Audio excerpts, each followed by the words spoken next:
Hello everyone, and welcome back to Robe Reviews, the show where one opinionated man in a bathrobe watches and critiques movies. And today, award season is over, so we're going back to our regular programming. So we got ourselves a fun little summer movie to review here, because today we're going to be reviewing Mortal Kombat.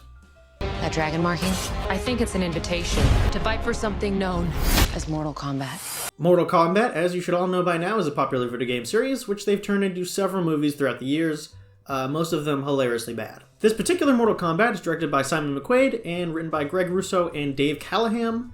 There's really nothing else you need to know about this movie before going into it. It's simple, it's an action movie, there's fight scenes, there's gore. So without any further ado, got my robe tied tight, drink at the ready, so let's get into it. It's gonna be another quick one, I think. So the opening scene is actually really great. Wow. The actions and visuals are super smooth. The choreography for the fight scene is amazing. It doesn't have a lot of jittery camera and super quick cuts that can ruin good choreography and a good fight scene. It looks like the story of Sub-Zero and Scorpion is going to be a really good one going into the movie. It's a really polished scene, it looks really great, and it was really promising watching the opening 5 to 10 minutes here. But that's not the story we get at all. Nope. Instead, we take a giant step sideways and we follow a mixed martial artist as he discovers that he's been summoned to participate in the Mortal Kombat tournament. Then we get a whole bunch of appearances from fighters in the games as they sort of fight each other one-on-one throughout the movie in different stages.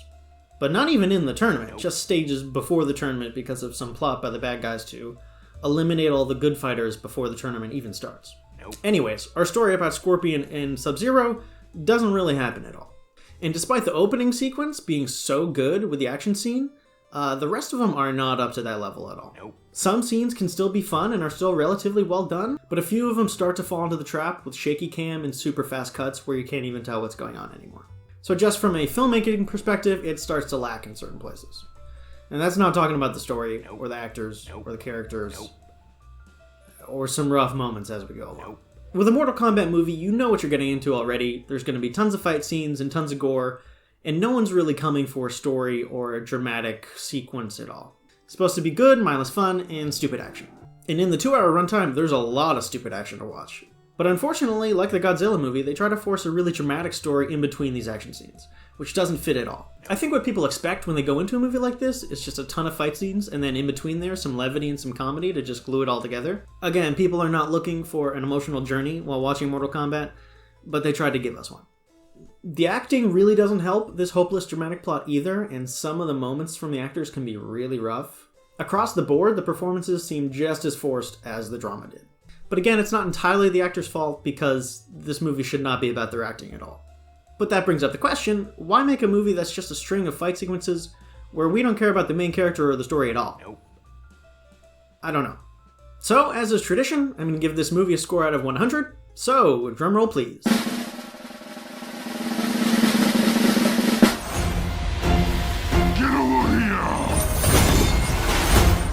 A score of 58. Honestly, if the movie played out as the opening sequence kind of promised that it would, this movie could have been kind of awesome. If you have like 5 minutes or so, just watch the opening because I think it's worth it just for that. And then, of course, just turn it off. But overall, this movie is not good. It's not entertaining enough and not engaging enough, even if you're going with super low expectations and just looking for fight scenes. And I went in with low expectations. A guilty pleasure for some, but even people who love these kinds of movies are going to see the weaknesses and limitations of this one. So unfortunately, another rough video game movie this time around. A lot more movies to watch and a lot more reviews to be had. See you guys on the next one.